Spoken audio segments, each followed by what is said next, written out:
Hey everyone, I'm Shelby. Buckle up because I'm about to tell you a story. And let me warn you, it's not all sunshine and rainbows.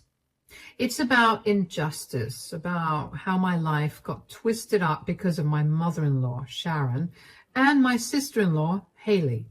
Let's rewind 8 years ago when Chad, my amazing husband, and I tied the knot. Back then, everything seemed perfect. Chad and I were head over heels for each other. We had dreams of a happy life together, just like in the movies. You see, Sharon wasn't exactly thrilled about her son marrying me. I guess she had different plans for him. And Haley? Well, she was like a puppet, dancing in her mom's tunes, causing chaos wherever she went. She was younger, but oh so foolish. The queen of bad choices. Haley despised me like it was her job, and 3 days before our wedding, Haley and Sharon barged into Chad's and my apartment. What's going on? You can't just barge in here like this. Look at this, Haley. My own son won't even let me into his apartment. Mom, it's not that simple. Every time you come here, there's tension and insults thrown at Shelby. Why can't you just accept her? She's an amazing woman, educated, from a good family. What's the problem? Chad, you're not seeing the bigger picture. There's something about Shelby that doesn't sit right with us. Shelby is the woman I love, Mom. She's been by my side through everything, including Dad's passing. We've built our lives together. But what about us? You're abandoning your family by choosing Shelby over us. Where's your loyalty? I did not raise you to be this way. Mom, let's not do this. We're getting married in 3 days. I can't just abandon Shelby because you don't approve of her. Sharon, I've done everything I can to prove myself to you. I've tried to be a part of this family and to love you all. All I want is acceptance, love, and a chance to make Chad happy. Shelby, don't play the victim card here. An outsider like you doesn't get to have a say in our family matters. And Chad, here is the final ultimatum for you. Leave Shelby or you are not welcome in this house. No contact. Consider yourself out of the inheritance as well. It's your decision. Mom, this is ridiculous. You're asking me to choose between my family and the woman I love? The decision is yours, Chad. Choose wisely. Well, it wasn't like Chad made his decision willingly. He was forced into it, pressured by his mother and sister. For the next 3 days leading up to our wedding, Chad tried everything to convince Sharon and Haley to come to accept me and be a part of our joyous celebration. But they refused, stubbornly holding on to their hatred for me. Even though our wedding day was filled with laughter and joy, I could sense the sadness in Chad's eyes. He was losing his family, and I couldn't help but feel responsible despite his reassurances that this was what he wanted. All our guests noticed the absence of Chad's family, wondering where they were. It was a hard pill to swallow. After our honeymoon, we continued to reach out to Sharon and Haley, hoping for some reconciliation, but there was no response, just silence. And then Chad finally said it was time to let go and accept that his family might never come around. Chad, I need to talk to you about something. I feel like everything that's happened is my fault. Haley and Sharon, they're your family. I get it, Shelby, and I'm sorry you feel that way, but it's not your fault. My mom and Haley have always tried to control my life.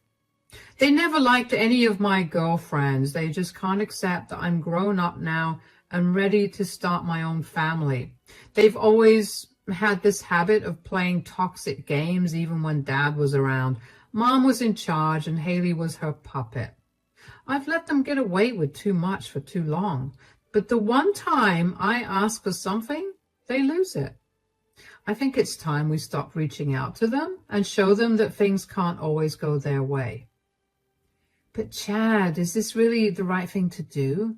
I know they don't like me, but giving up on them?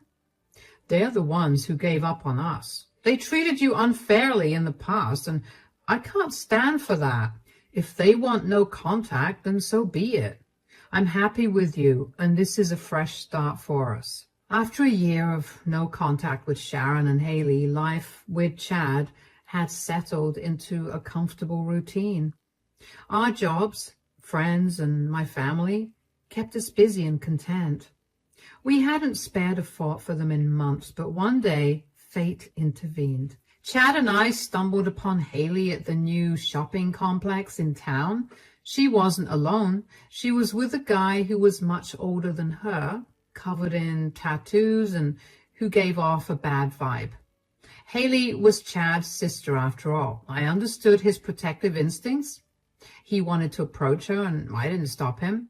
Instead, I stood by his side as we went to say hi to them. Hey, Haley, long time no see. Hi, Haley. How have you been? What a surprise, Chad and Shelby. I thought I made it clear I didn't want to see you. Come on, Haley, let's not start off like this. Who's this with you? This is Max, my boyfriend. And you must be Shelby's brother, Chad. I've heard some things about you. Where did you guys meet? Enough with the questions, Chad. Don't think for a moment that I've let go of what you did to us last year. You brought Shelby into the mix, causing chaos when Mom clearly didn't like her. And now you have the audacity to investigate my boyfriend when your taste in women is appalling. Cutting you off was the best thing we ever did. Haley, that's it. I made a mistake trying to approach you. Mom's manipulation has gotten to you. That conversation with Haley left a bitter taste in my mouth. Chad and I quickly realized it was a mistake to approach her. We tried to brush it off, pretending it never happened. Little did we know a storm was brewing. But then, unexpectedly, a year later, everything changed. It was a dark Sunday, and we were just lounging in bed watching Netflix. The doorbell shattered the calm, and Chad went to get the door and then called me downstairs urgently. Rushing down in my robe, I couldn't believe my eyes. Sharon appeared in front of me, and she wasn't alone. With her was a stroller covered to keep it dry from the rain. Chad and I exchanged a puzzled look. What could Sharon be doing here, and who was with her in the stroller? Mom, what are you doing here, and why the stroller? Sharon, why don't you take a seat and tell us what's happening? Sharon made her way to the living room, pushing her stroller, and finally uncovered it. There was a little baby with pink cheeks and big blue eyes. I couldn't help but feel a surge of emotions seeing her. Well, take a look. This is Lana, your niece. Niece? So this is Haley's daughter? Wow. Yes, but where's Haley? Shouldn't she be here with Lana? Lana looks like she was born just yesterday. How old is she? She's only a month old. And about Haley, I have bad news. What do you mean, bad news? Is Haley okay? Chad, I'm so sorry. Your sister is no longer with us. Huh? Mom, this can't be happening. I can't lose Haley. Sharon, what happened to Haley? She took her last breath the day Lana was born. She couldn't survive the complications of childbirth. That was a month ago. You're telling me now? Why didn't you let me know earlier? Why wasn't I invited to her funeral? I didn't know how to reach out to you after all that had happened. I'm sorry, son.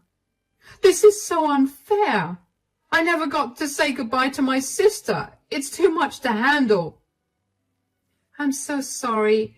Haley didn't deserve this. Why didn't you tell us earlier, Sharon? The last time we saw Haley was a year ago. I never thought it'd be the last. I couldn't bring myself to it. Haley was cremated. I still have her ashes in the urn. Wait, who is Lana's dad? Did Haley ever get married or...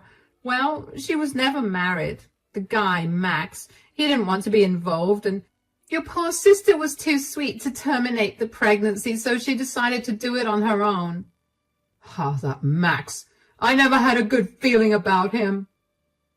Chad, Shelby, I messed up before. I let my pride get in the way. I can't bear the thought of giving Lana up for adoption because she's my granddaughter.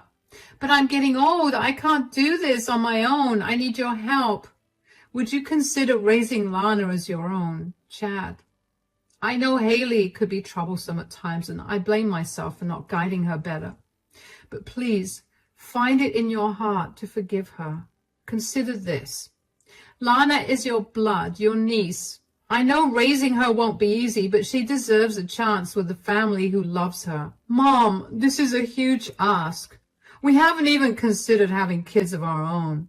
We have demanding jobs, and our lives are already pretty hectic. Raising Lana would completely change everything. I don't know if we're ready for that kind of responsibility. Sharon, I understand where you're coming from, but this is a lot to take in. Imagine Lana bouncing from one foster home to another, facing who knows what kind of evil is out there. Yes, you walked out on this 2 years ago, but now you have a chance to make things right. For me, for your sister, who isn't here to ask this herself. Think about your dad. He would have wanted this too. He always believed in family, in sticking together through thick and thin. There's no other option for Lana. It's either you two or no one. Mom, maybe it's best if Lana stays with you for a bit. We need some time to process everything, especially given our past issues. It was a lot to wrap my head around. The sudden loss of Haley, leaving baby Lana behind, and Sharon, who had always been a source of tension in my life, now reaching out for help. Chad and I found ourselves immersed in endless discussions. Sharon's calls only added to the intensity, urging us to make a choice. Taking in Lana would mean a complete upheaval of our lives. I'd have to put my career on hold, uncertain for how long to care for her as a mother would. It meant rearranging our plans, adjusting to the needs of a baby, and embracing a new reality. But then there was the alternative, placing Lana in the hands of strangers through adoption, and the thought sent shivers down my spine. Sharon's words lingered in my mind that there were dangers out there, dangers I couldn't bear to imagine Lana facing alone. We finally made a decision. We were going to take in Lana. When we called Sharon with our choice, her relief was noticeable. She asked us to collect Lana from her place, and so we did. As we arrived at Sharon's house, everything was packed, ready for Lana's new journey with us. There was the urn containing Haley's ashes resting on the tabletop. Well, Haley would have been glad to see this, Chad. You're doing a good job as an older brother. I'm trying my best. How about you two come over later this weekend? We can spread Haley's ashes together. I think it will bring us some closure. I agree, Sharon. It would be a meaningful way to honor Haley's memory. Wonderful. I'll make the arrangements. We can gather at the park where Haley used to love spending time. Thank you for giving me a second chance. I appreciate it more than words can say. Take good care of Lana. I'll be making visits to see her, of course. Becoming Lana's mom changed my life in so many ways. The biggest change was quitting my job. I did it because Lana needed me, and I wanted to be there for her all the time. It meant adjusting to a new routine of taking care of her, feeding her, changing her diapers, and staying up at night when she cried. It was tough, but seeing Lana smile made it all worth it. Chad and I had to stop going out with friends and focus on being a family. We had to be careful with money because we only had one income now. But Lana was worth every sacrifice. Sharon didn't visit much, but when she did, she brought Lana gifts. It seemed like she had changed.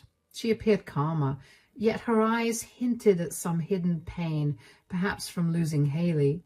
We celebrated Lana's big moments, from her first birthday to her first words, and even though Lana calling us Mom and Dad felt a bit odd at first, it didn't take long for us to feel like a real family. I remember when Lana started kindergarten, she was so excited, but when it was time to leave, she got a little nervous.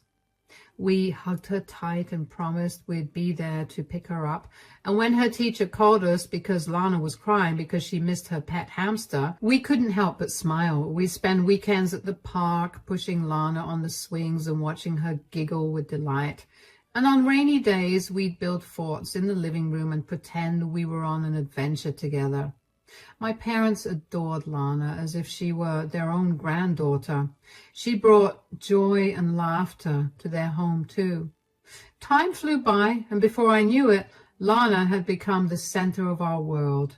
I had even forgotten what life was like before her.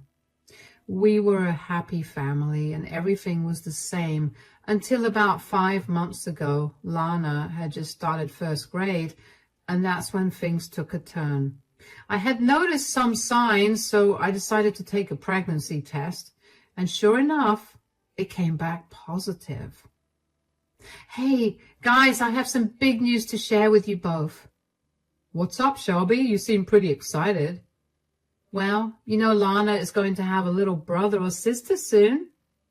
Wait, are you saying? Yes, I'm pregnant. That's incredible news, Shelby. I can't believe it. You have made me the happiest man alive. I love you so much, baby. Really? Oh, my God. Yes, sweetie, Mommy is going to have a baby. A baby, like a real baby? Yes, a real baby, and you're going to be a big sister. Yay, I'm going to be the best big sister ever. So we had a second baby on the way, and every time Chad and I talked about kids, we both knew we did not want more than 2. My upcoming baby felt like the final piece of the puzzle completing our little clan. But little did we know that trouble in paradise was looming on the horizon. One day, Lana got back from school, and as I was serving her lunch, she told me something unusual. Mom, today after school, a lady I didn't know wanted to take me out for ice cream, but I remembered what you always told me about strangers, so I said no. I told her about stranger danger, just like you taught me. Lana, sweetheart, you did absolutely the right thing. But can you tell me more about the lady? Did she look like someone you had seen before? No, Mom. I told Chad about it, but he brushed it off, saying I shouldn't worry. He thought it was just some random woman. We planned to address it with the school on Monday since it was the weekend, but life had different plans. We were enjoying our weekend. Chad and Lana were in the backyard watering the plants, and I was baking some chocolate chip cookies, but then I heard a knock. And before Chad or I could reach the door, Lana ran and started shouting, Mom, it's the ice cream woman. When Lana mentioned the woman, I hurried to the door with Chad, our faces drained of color when we saw who it was. Haley, alive! But that could not be right. We mourned her and scattered her ashes 6 years ago. It did not make sense. We stood there shocked, trying to process the impossible sight before us. Lana, sweetheart, please go to your room for a moment. Hold on a minute. Nobody's going anywhere. I'm here to take Lana with me. Mom, what's happening? I don't want to go.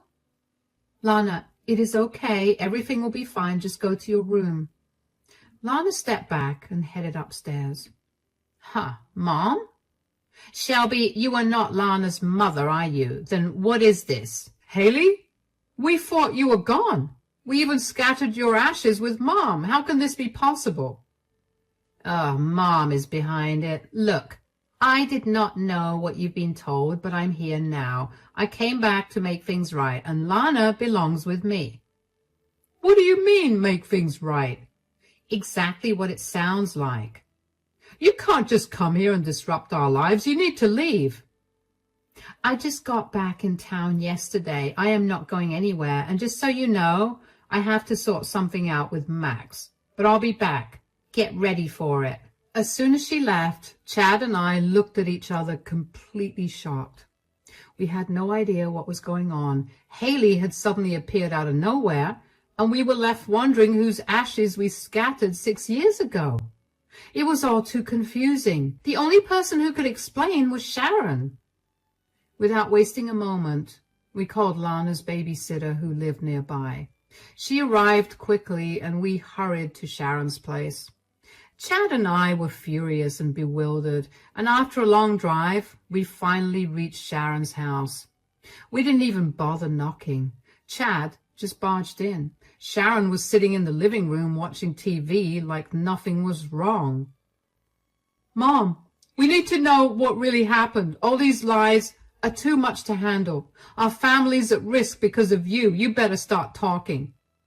Chad, Shelby, what are you doing here? What's going on? Oh, Sharon, don't act clueless. What kind of mother lies about her own daughter's death?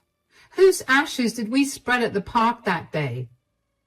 Oh, no. Did you hear from Haley? Yes.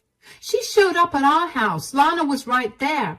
She saw her and heard everything. You told us Haley was dead. But there she was, alive just an hour ago. I'm sorry, it's complicated, but I did what I thought was right. Those ashes we scattered, they were fake. Just some ashes I found to make it look convincing. Mom, why would you do that? You are sick. Please, Sharon, no more games. We just want the truth. All right, I'll spill it all. Years ago, Haley came home knocked up by Max, who was a married man with kids. I didn't even know she was seeing him. Haley thought Max would come around about the baby, but I knew better.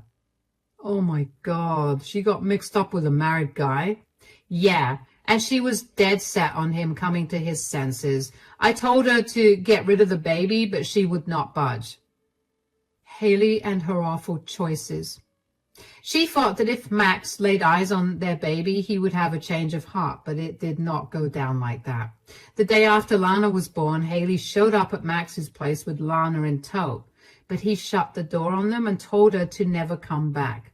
This whole situation crushed Haley. It made her give up on everything. She could not bear to look at Lana's face anymore, and she began to resent her own daughter. And I did not know what to do. Haley disappeared, leaving behind a note saying that she would never return. I kept trying to reach her, but after a week, she finally called me from an unknown number and demanded that I never contact her again. Apparently, she had started a new life wherever she was, and she wanted to cut ties completely and start fresh. Why did you keep this from us? You should have told us the truth, Sharon. Keeping something like this from us only made things worse. Well, after how Haley and I treated you, Shelby, I knew you would hesitate to help me with Lana. It would have been a lot to ask. I truly believed Haley was not coming back. So I felt I had to come up with a fake sob story to manipulate you guys into helping. Mom, that is not right. We had been distant for years and you came to us with lies just to bail you out? I can't wrap my head around this, Sharon. You literally manipulated us just to get rid of Lana. What kind of mother resorts to such sick lies? This is beyond belief, and you went as far as convincing everyone that Haley was dead. Oh, believe me, I went through a lot to pull off this lie. I did everything in my power to erase any trace of Haley's existence. I had no other option. I didn't have it in me to give Lana up for adoption. We need to sort this out fast. Yeah, but let's deal with Haley first. Mom, you are going to pay for this. Chad and I headed home, unsure of what would come next. The thought of losing Lana was unbearable, especially with my pregnancy causing added stress. We could not even reach Haley since she had changed her number. It felt so unfair. First, she did not want the baby, and now she suddenly wanted her back after 6 years. We needed to know the whole story, and despite the uncertainty, we contacted our lawyer just in case. Lana sensed the tension and kept asking about Haley, and the fear of losing Lana consumed me and tears welled up. Chad brought takeout for dinner just as we were about to eat. The doorbell rang again. My heart raced as I hurried Lana to her bedroom with her food, and we answered the door anxiously. I told you guys I'd be back. Let's continue this inside. Haley, look, we heard everything from Sharon, and I'm sorry she lied about your death like that, but I don't blame her. I don't care. I had a different life miles away from her for 6 years. I even got engaged, but things didn't work out. But guess who I heard from just in time? Max. After 6 years of silence, he reached out. He was going through a divorce and said he needed me. Max asked about Lana, and I could feel his longing to rebuild our family. And it turns out I was right. I've just come from his place, and we had a lengthy discussion. We have decided to give being a family another shot. All my dreams are finally coming true. You can't rely on him, Haley. Remember, he cheated on his wife with you. God knows what else he's capable of. Think about Lana's well-being. Honestly, Shelby, Lana is not my priority here. I'm doing this for Max. He needs a loving family during this tough time, and I'm willing to give it to him. That is not fair, Haley. Lana is not just some object you can use to play happy family with Max. You and Mom have gone too far. We are trapped in a mess of lies because of you. Our home stability is shattered, and Lana is not a toy that you can toss aside and reclaim whenever it suits you. I'm not trying to hurt anyone. I just want Lana back. She's my daughter. You lost that right when you walked away from her.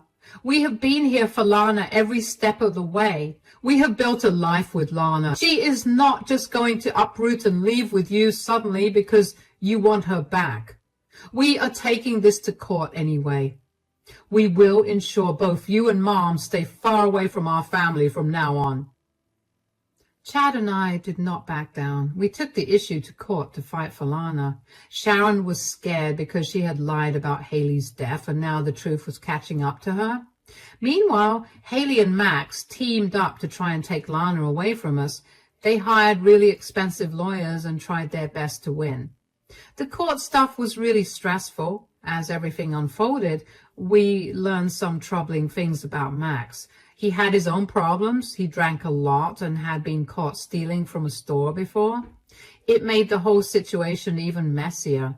We had to go through a lot of hearings, and each one was nerve-wracking. But we kept believing that Lana deserved to stay with us, and we were not going to give up. Finally, after all the stress and worry, the judge made a decision. Lana was going to stay with us. Chad and I were over the moon. We hugged each other with tears in our eyes, feeling so grateful and relieved. But it was not all good news. Sharon got in trouble for lying. She was sentenced to 6 months in prison and had to pay a big fine for faking some documents to support Haley's fake death. I remember after the court ruling, Chad and I were getting in the car to celebrate when Max came up to us. How dare you rip Lana away from me? She's my flesh and blood, my daughter. You think you can just waltz in and play daddy and mommy to her like nothing? This is not the end. Max was really mad about the decision, but we tried to ignore him. Then about a week later, Haley came to our door crying her eyes out, while Chad was away at work and Lana was at school. Haley, what brings you here? You know the decision has been made. Being upset will not change anything. I'm here because of you. You have ruined everything for me. What do you mean by that? Max told me that after his divorce, all he wanted was his daughter back. I tried my best to give him that, to make things work, but you had to sabotage my plans, and he's done with me now. He said he's had enough and that he wants me gone forever. I don't know what to do. I'll be all alone. He is just so selfish. First, he loses one family, and then suddenly he wants you and Lana back. It's all about him, isn't it? You, Sharon, and Max, all of you are cut from the same cloth, and now you are facing the consequences of your actions. Please, Shelby, I don't know where else to go. I'll be left with nothing. I'm sorry, Haley, but Chad and I have moved on from your problems. We can't keep helping you. It's time for you to face reality and move on, too. Maybe it's best for you to start over somewhere else. If you don't leave now, I'll have to call the police. This is your last chance. For those of you who stayed till the end of this story, thanks for sticking around. Now, you might be wondering about how things turned out for us. Well, it has been 3 months since Chad and I officially became Lana's mom and dad. Life's been a bit of a whirlwind since then. Haley's gone off somewhere and Sharon's still in jail, but for us, it's time for a change. Chad got a job offer from a big company in another part of the state. So we are packing up and moving, and it just feels like the right move for our family, especially with another little one on the way. Lana's doing really well. She's thriving under our care, and we could not be happier to have her. As for me, I'm getting ready to be a mom for the second time, and I'm so excited about it because this time it's going to be a bit different. Even though we faced some tough times, I am thankful for how things turned out. Without those struggles, we would not have Lana, and she has brought so much happiness into our lives.